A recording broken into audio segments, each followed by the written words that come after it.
If you've ever been underwhelmed with the place where you live, today's scripture is just for you. This passage says Jesus went into the Galilee proclaiming the good news of God. In time, we'll learn that Jesus visited places like Capernaum, Bethsaida, Chorazin, and Magdala.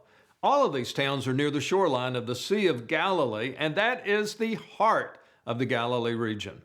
The ruins of these locations tell us the story, and that story is this. These were really small towns. When Jesus came to them, they were just villages. None of them were notable. The only reason we even know their names today, and this is a spoiler alert for where we're going, is that Jesus visited those places. The Galilee is a beautiful part of Israel. It's my favorite place to visit. But I would think in ancient times it would have been easy for someone to living in the Galilee to feel as if he would have never had an opportunity to do anything except continue the family trade. It would have been so easy for a young woman to never dare to do anything out of the ordinary. It was a good life, but what if someone wanted more? What if someone had a dream?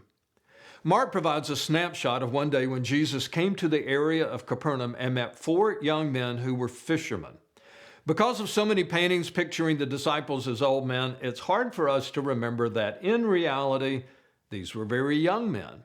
Simon Peter was married, but we are not aware that any of the other disciples had wives. Since people got married well before the age of 20 in those days, that leads us to believe that all of the disciples were teenagers.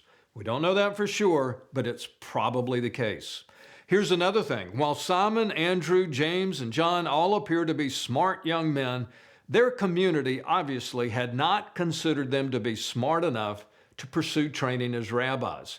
They were already working in the family business. Their formal education had ended. So when Jesus met them, their future seemed to be set. They would fish, they would find a way to make ends meet, and they would get married, raise a family, and train the next generation to do the same thing.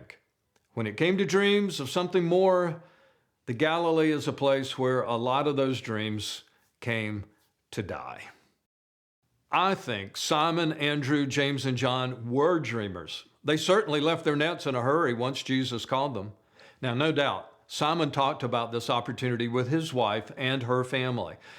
And at some point in this time frame, Jesus healed Simon's mother-in-law from a dangerously high fever. So maybe that family conversation was easier than we would normally imagine. Once they had seen a miracle at the hands of Jesus, it's much easier to envision them sending Simon off to be one of his disciples. Zebedee, the father of James and John, had certainly envisioned that his sons would work with him for many years to come. Fishing was the family trade. But when Jesus called James and John, they followed immediately. And I suspect they did so with Zebedee's blessing. He too watched Jesus bring miraculous change to many people in Capernaum. So here's the point. Jesus showed up in a really normal kind of place, met some really normal kind of people, and then said something that changed their lives. "Come," he said, "follow me." Simon, Andrew, James, and John took the risk and followed Jesus. They literally laid down what they were doing and followed. They had no idea of where they were going. They only knew who they would follow. They had planned on spending the rest of that day in one routine, but with a single question, Jesus gave them an opportunity to have a completely different life. There would be other disciples, and they were not all young men.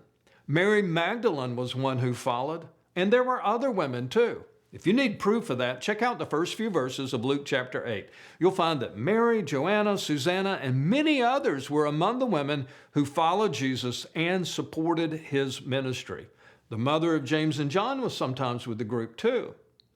Because they all had the courage to follow Jesus, all of these people made a profound difference in the world for generations to come. They became world changers, and we have never forgotten them. We are still naming our children Simon or Peter or James or John or Matthew or Mary or Susanna or Joanna. Jesus is still inviting people to follow him. Through his Spirit, he shows up in normal places, big and small, meets normal people just like you and me, and then He drops the question in our lap. You want to change the world? Come, follow me.